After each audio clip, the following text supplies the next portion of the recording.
Welcome to Suman TV. నేను మీ Suman TV Nag. So Kolkata ఇన్సిడెంట్కి సంబంధించింది ఇప్పటి వరకు కూడా జస్టిస్ జరగట్లేదు, ఏమైంది అనుకునేటువంటి ఆలోచనతో చాలామంది ట్విట్టర్లోనూ అటు సోషల్ మీడియాలోనూ చాలా భారీ ఎత్తున న్యాయం జరగాలి అని చెప్పేసి కోరుకుంటూ ఉన్నారు. అయితే అందులో ప్రధాన భాగంగానే సో ఎందుకు న్యాయం జరగట్లేదు, ఈ సంజయ్ రాయ్ అనేటువంటి అతన్ని ఏ విధంగా వాడుకుంటూ ఉన్నారు, అండ్ దీని వెనక ఉండేటువంటి పొలిటికల్ వెండేటా ఏంటి అనేటువంటిది ఈరోజు మనతో పాటు అడ్వకేట్ రవీంద్రనాథ్ గారు ఉన్నారు. సో వారి మాటలోనే ఇదంతా అడిగి తెలుసుకుందాము. హలో రవీంద్రనాథ్ గారు. హాయ్ అండి నాగరాజ్ గారు. సార్, ఇందులో సంజయ్ రాయ్ అనే అతన్ని పట్టుకున్నారు, ఓకే. కొంతమంది మిగతా ముగ్గురు ఉన్నారు, కొంతమంది మెడికల్ స్టూడెంట్స్ ఉన్నారని చెప్పేసి అంటూ ఉన్నారు. అసలు ఏం జరుగుతోంది అంటే కొత్త కొత్త కథనాలు మనం వింటూ ఉన్నాము. అంటే కొత్త కొత్త విషయాలు కూడా వెలుగులోకి వస్తున్నాయి, విస్తుపోయేటువంటి నిజాలు. కాలేజ్ గురించి మాట్లాడుకుంటే నేను ప్రీవియస్గా ఒక వీడియో కూడా చేయడం జరిగింది.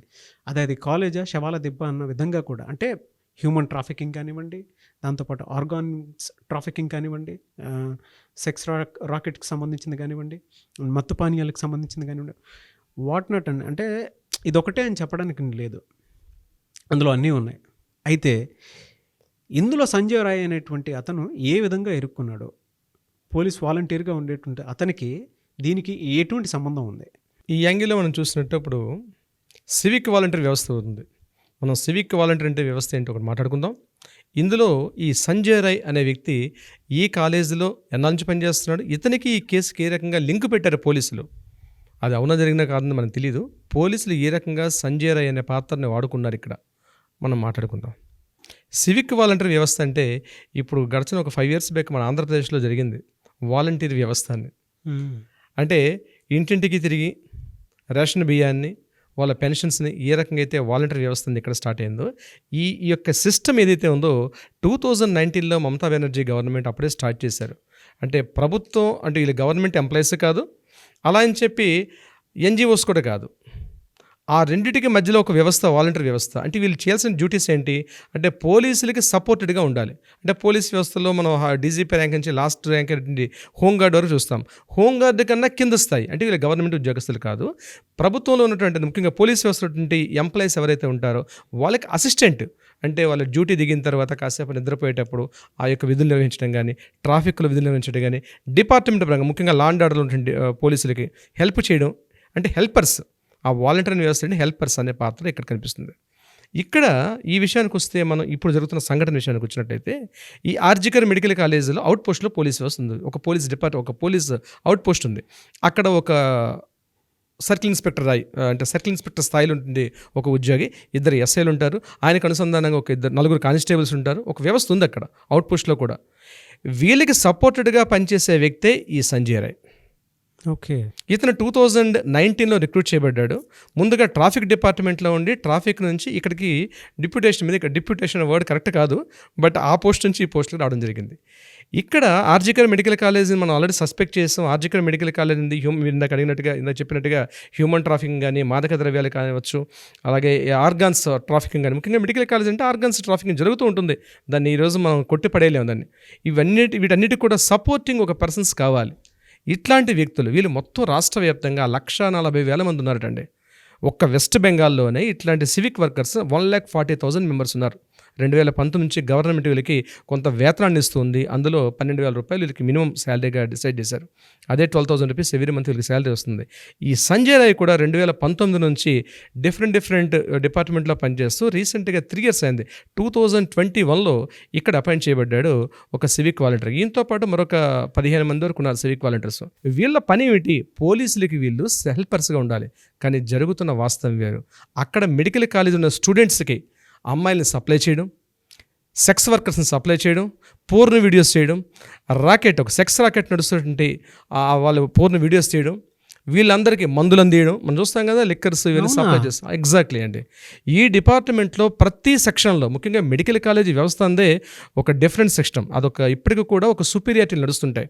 అక్కడ ప్రొఫెసర్స్కి స్టూడెంట్స్కి మధ్య ఎలా ఉంటుందంటే బాసిజం వ్యవస్థ ఇప్పటికి కూడా ఉంది. అక్కడ ఒక గురు శిష్యుల అనుబంధం ఉండదండి. అక్కడ జరిగేది ప్రొఫెసర్ అంటే హై ర్యాంక్ అని, అతను ఏదో ఈ ఆకాశం చూడిపడ్డ ఒక దైవాంశ సంభూతుడిగా, ఈ స్టూడెంట్స్ అందరూ కూడా ఒక కట్టుబనిసలుగా ఉంటారు. ఈ స్టూడెంట్స్కి అటు ప్రొఫెసర్స్కి మధ్య అనుసంధానకర్తగా పనిచేసేవాడు ఈ వాలంటీర్ వ్యవస్థను తయారు చేశారు. దీన్ని దుర్వినియోగం జరిగింది, సివిక్ వాలంటీర్ వ్యవస్థ. ఈ సంజయ్ రాయ్కి అక్కడ ఉన్న స్టూడెంట్స్ దగ్గర నుంచి లంచాలు వసూలు చేయడం, పెద్దవాళ్ళకి అందజేయడం, అదేవిధంగా ఈ ముఖ్యంగా ఇప్పుడు మనం అనుకున్నట్టుగా ఈ యొక్క వీళ్ళందరినీ కూడా సప్లై చేసే పనిలో కూడా సంజయ్ రాయ్ చాలా కాలంగా ఉన్నాడు. అయితే ఇతని మీద ఇంతకుముందే రకరకాల అభియోగాలు ఉన్నాయి. ఇతనికి 2 సార్లు ఇతని మీద కూడా ఎఫ్ఐఆర్ ఉంది. హ్యూమన్ ట్రాఫికింగ్లో ఇతని మీద ఎఫ్ఐఆర్ ఉంది. అంటే సెక్స్ ర్యాకెట్ అమ్మాయిలు సప్లై చేసే విషయంలో ఈయన మీద 2 ఎఫ్ఐఆర్లు ఉన్నప్పటికీ కూడా ఆ కాలేజీ ప్రిన్సిపల్ అయినటువంటి ఈ సందీప్ ఘోష్ ఇతన్ని కంటిన్యూ చేస్తున్నాడు. దీనికి చాలా కారణాలు ఉన్నాయి. ఎందుకు సందీప్ ఘోష్కి బలమైన పలుకుబడి ఉంది, రాజకీయంగా చాలా పలుకుబడి ఉంది. ముఖ్యంగా తృణమూల్ కాంగ్రెస్ టీఎంసీ గవర్నమెంట్లో ఉన్నటువంటి రాజకీయ ప్రముఖులు ఎవరైతే ఉన్నారో డైరెక్ట్ ఇన్వాల్వ్మెంట్ ఇందులో ఉన్నారు ఈ కాలేజీలో. సో సందీప్ ఘోష్ వీళ్ళందరికీ అటు ఆ రాజకీయ ప్రముఖులకి కాలేజీ నుండి ప్రొఫెసర్స్కి మధ్య చాలా బ్యాలెన్స్గా ఉంటాడు కాబట్టి ఆయన పోస్ట్ చాలా సేఫ్ జోన్లో ఉంది. వీళ్ళందరికీ పనిచేసే ఒక వ్యవస్థ కావాలి. ఆ వాలంటీర్లే ఈ సంజయ్ రాయ్. అయితే సంజయ్ రాయ్ అన్నటువంటి ఈ వ్యక్తి ఎలా బలైపోయాడు ఈ కేసులో అన్నది మన డిస్కషన్లోకి వెళ్తే, ఇష్యూ జరిగింది ఆగస్టు 8వ తారీఖు మార్నింగ్ 3 to 6 o'clock జరిగింది. ఇమ్మీడియట్గా పోలీసులు మార్నింగ్ 6కి రావడం, ఇక్కడ నుంచి వాళ్ళ ఇంటరాగేషన్స్ అన్ని స్టార్ట్ అయ్యాయి. ఇది ఫస్ట్ ఏమన్నారు, ఇది లేదు, ఇది గ్యాంగ్ రేప్ కాదు, ఇది ఓన్లీ సింగిల్ పర్సన్ జరిగాడు, మెడబెట్టి చంపేశారు, ఒత్తిడి గురైంది, ఒంటి మీద మొత్తం 10 గాయాలు ఉన్నాయి, ఇక రక్తస్రావాలు, ఇవన్నీ ఒక రిపోర్ట్ రాశారు. పేరెంట్స్ మాత్రం సస్పెక్ట్ చేసింది ఏంటంటే ఇది కాదు, ఇది ఒక్కరితో జరిగింది కాదు, ఇది గ్యాంగ్ రేప్ జరిగింది, దీని మీద మ్యాజిస్ట్రేట్ లెవెల్లో ఒక ఎంక్వైరీ జరగాలని చెప్పి వాళ్ళు ఎప్పుడైతే హైకోర్టుకి అప్పీల్ చేశారో హైకోర్టు నుంచి డిఫరెంట్ కాజెస్ వల్ల మళ్ళా రీ ఎంక్వైరీ జరిగింది దాని మీద. అక్కడ మొదటగా సిపి వచ్చినటువంటి రిపోర్ట్లు ఏం చేశారంటే ఇది కేవలం సంజయ్ రాయ్ చేశాడు, సంజయ్ రాయ్ యొక్క చేతి వల్ల నమూనాలు ఉన్నాయనేసి, రక్తపు గాయాలు ఉన్నాయనేసి, ఆయనదే బ్లూటూత్ అని ఇప్పుడు గడిచిన 2 days నుంచి జరిగింది కదా, బ్లూటూత్ అనేది ఒక ఆనవాలుగా మనకి ఎవిడెన్స్ దొరికింది, ప్రైమరీ ఎవిడెన్స్ కింద ఆయన దొరికాడు. ఆయన చేతి వేల గోళలు డిఎన్ఏ రిపోర్ట్ మనం తీసుకున్నప్పుడు ఆ విక్టిమ్ చేతిలో ఆ విక్టిమ్ యొక్క తల వెంట్రుకలు, ఆ విక్టిమ్ యొక్క రక్త నమూనాలు ఈయన చేతి గోళ్ళలో కూడా ఉన్నాయి కాబట్టి ఈయనే సస్పెక్టెడ్ పర్సన్ అని డిసైడ్ చేసి సంజయ్ రాయ్ని అరెస్ట్ చేశారు. కానీ యాక్చువల్గా జరిగిన సినారియో డే బై డే వస్తున్న మార్పులో మనం చూసినట్టు దీంట్లో ఒక సంజయ్ రాయ్ కాదు, మరికొంతమంది 4 women's at the same time ఒక 4 మేల్ డాక్టర్స్ కూడా దీనిలో ఇన్వాల్వ్ అయి ఉన్నారని చెప్పి, అందులో ప్రధానంగా కనిపించినటువంటి ఆ 4 పేర్లో కూడా ఎవరో డమ్మీ క్యాండిడేట్స్ని పట్టుకున్నారు. మెయిన్ క్యాండిడేట్స్ ఎవరైతే ఉన్నారో 3 members ఆల్రెడీ దేశాన్ని విడిచి పారిపోయారు.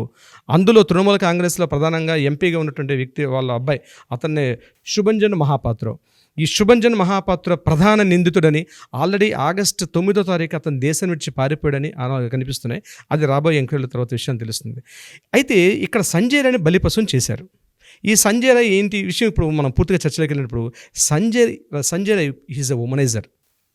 ముందు రోజు ఆగస్టు 8వ తారీఖు ఏదైతే విక్టిమ్ మీద తను దాడి చేశాడో, ఒక శవంతో సెక్స్ జరిపినట్టుగా ఈరోజు మీడియా మనకు తెలుస్తుంది విషయంలో.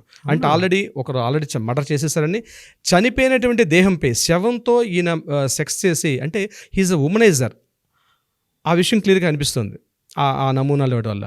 అతను చేసి ఈరోజు పోలీసులు దొరికిపోయాడు. అయితే ఏం చేశారు పోలీసులు, ఇక్కడ కేవలం సంజయ్ రాయ్ మీద ఫోకస్ చేసి మొత్తం నేషనల్ మీడియా ప్రపంచ దృష్టిని చేసి మెయిన్ పర్సన్స్ ఎవరైతే ఉన్నారో వాళ్ళని సైడ్ చేసే ఉద్దేశంలో సంజయ్ రాయ్ని దాన్ని ఏమంటారంటే ఒక బలి పశువుని చేశారు. యాక్చువల్గా సంజయ్ రాయ్ ఒక పిచ్చివాడు. అతనికి ఉన్న పిచ్చి ఏంటంటే ఆడవాళ్ళ పిచ్చి.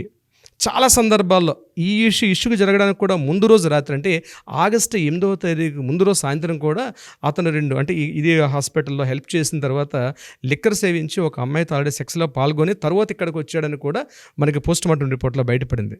కానీ వాస్తవాలు వేరేగా ఉంది, జరుగుతున్న సంఘటన వేరేగా ఉంది. నా దృష్టిలో ఏంటంటే సంజయ్ రాయ్ని బలిపశువుని చేశారు.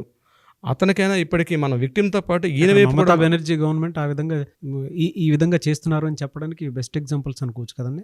అంటే మమతా బెనర్జీ, నేనైతే ధైర్యం చేస్తున్నాను, మమతా బెనర్జీ గారి తాలూకా పార్టీ యొక్క ప్రముఖ నేతలు ఇందులో ప్రధాన హస్తం కలిగి ఉన్నారు. వాళ్ళని సైడ్ చేసే ఉద్దేశంతో ఆ పోర్ట్ఫోలియో ప్రధాన మంత్రిత్వ శాఖ ఏదైతే ఉందో, వైద్య ఆరోగ్య శాఖ మంత్రి శాఖ తన చేతి ఉంది కాబట్టి దాన్ని అడ్డం పెట్టుకొని ఎంటైర్ సిచ్యువేషన్ని డైవర్ట్ చేసే పనిలో మమతా బెనర్జీ ఉన్నారు. అందులో భాగంగా ఇమీడియట్గా ఆవిడ పబ్లిక్లోకి ర్యాలీ తీసుకుంటూ తను ర్యాలీ చేయడం కూడా ఒక గమనార్హం. సో సంజయ్ రాయ్ అనే వ్యక్తి కేవలం బలిపశువు తప్ప యాక్చువల్ జరిగిన సినారియో వేరే ఉంది. ఆ కాలేజీ అన్నదే ఇప్పటికి ఒక మిస్టరీ. కాలేజ్, మెడికల్ కాలేజీ అన్నది ఒక మిస్టరీ. ఇప్పటికైనా ప్రభుత్వాలు, ఎన్జిఓ సంఘాలు దీని మీద ప్రత్యేకంగా దృష్టి సారించి బాధితురాలకి న్యాయం చేయడంలో అన్ని రకాల కోణాలు, ఏ చిన్న అవకాశాన్ని కూడా విడిచిపెట్టకుండా ప్రయత్నం చేయడం వల్ల నాగరాజు గారు డెఫినెట్గా సత్వర న్యాయం జరుగుతుంది. చాలా సందర్భాల్లో కూడా మనం మాట్లాడుకున్నాం. అయితే సంజయ్ రాయ్ విషయంలో మాత్రం అతన్ని కూడా బలిపశువునికి చేయకుండా అతన్ని పూర్తిగా ఇంట్రాగేట్ చేసి, నేను ఒకటే అంటాను, ఇంట్రాగేషన్స్ ఏవైతే జరుగుతాయో అది పబ్లిక్లో బహిరంగంగా జరిగితే బాగుంటుంది. ఈరోజు సోషల్ మీడియా అండి, ప్రతిదీ ఓపెన్ చేస్తున్నాం, లైవ్ కామెంటరీ ఇస్తున్నాం. మనం ఎందుకు ఇవ్వకూడదు ఇంట్రాగేషన్ చేసేటప్పుడు అండి? ఇంట్రాగేషన్ని గ్లాస్ క్యాబిన్లో కూర్చోబెట్టి ఇంట్రాగేషన్ లైవ్లో చూపించండి, అడగండి లోపల. ఎందుకు క్లోజ్డ్ సర్క్యూట్లో కూర్చోబెట్టి చేస్తారు? ప్రతి ఒక్క అంటే పబ్లిక్ వీడియో చూసేటువంటి వాళ్ళు ఎవరైతే ఉంటారో ఎగ్జాక్ట్లీ అండి, ఇట్స్ పబ్లిక్ ఇష్యూ కామెంట్ అండి. బాక్స్ లో అటువంటి పోస్ట్ చేయండి, తెలుస్తుంది. అంటే దీనికి జస్టిస్ జరగాలి అని అంటే నిజంగా పబ్లిక్ లో చూపించండి ఇంట్రాగేషన్ అని చెప్పేసి కూడా. ఇంట్రాగేషన్స్ ఎట్లా అది లీగల్ గా కరెక్టేనా సార్? అది అట్లా లీగల్గా కరెక్ట్ కాదు, బట్ మారాలండి. పబ్లిక్ వ్యవస్థ మారమని మనం చెప్పాము, చట్టాలు మారాలి, వ్యవస్థ మారాలి. ఈరోజు ప్రతిదీ ట్రాన్స్పరెంట్ అన్నప్పుడు ఇంట్రాగేషన్స్ మీరు క్లోజ్డ్ సర్క్యూట్ అంటే దేశం మొత్తం చర్చ జరుగుతుంది కాబట్టి ఇటువంటి Exactly. సంబంధించింది భయపడతారు. ట్రాన్స్పరెన్సీ అనేది జరగాలి. ఎగ్జాక్ట్లీ, ట్రాన్స్పరెన్సీగా ఉన్నామని నిరూపించుకోవాలంటే డిపార్ట్మెంట్లో గవర్నమెంట్ కూడా ఇంట్రాగేషన్స్ కానీ మరొక విధానం కానీ బహిరంగంగా ఒక స్టేడియంలో పెట్టండి. ఒక స్టేడియంలో కొన్ని వేల మంది ఆడియన్స్ని పిలిచి మధ్యలో ఒక గ్లాస్ క్యాబిన్ పెట్టి ప్రొడక్షన్ చేసుకొని ఇంట్రాగేషన్ చేయండి. దేశ చరిత్రను మార్చేసేంత, అంటే ఇటువంటి ఇన్సిడెంట్స్లో దేశ చరిత్రను మార్చేసేంత నిర్ణయాల కోసం అని చెప్పేసి ఎంటైర్ వెస్ట్ బెంగాల్ వైపు దేశం మొత్తం చూస్తుందండి. ఎగ్జాక్ట్లీ, ఒక మార్పు అనేది జరగాలండి. ఆ మార్పు ఇక్కడ అది చట్ట సవరణ అయినా అయ్యి ఉండొచ్చు, ఈ ట్రాన్స్పరెన్సీ విషయం అయినా అయ్యి ఉండొచ్చు, లేదంటే విమెన్ మీద ఎవరన్నా చెయ్యి పెట్టాలి అని అంటే జనరల్గా భయపడేటువంటి స్థాయి కన్నా వెళ్ళేంత అయినా ఉండొచ్చు. What ever the reason. So మీరు చెప్పినట్లు ఏ విధంగా ఉంటే బాగుంటుంది అనేది సో ఆడియన్స్ చెప్తేనే బాగుంటుంది. మీ కామెంట్ బాక్స్లో మాత్రం డెఫినెట్గా పోస్ట్ చేయండి. And anyway sir, thank you so much అండి. Thank you so much Nagaraj గారు.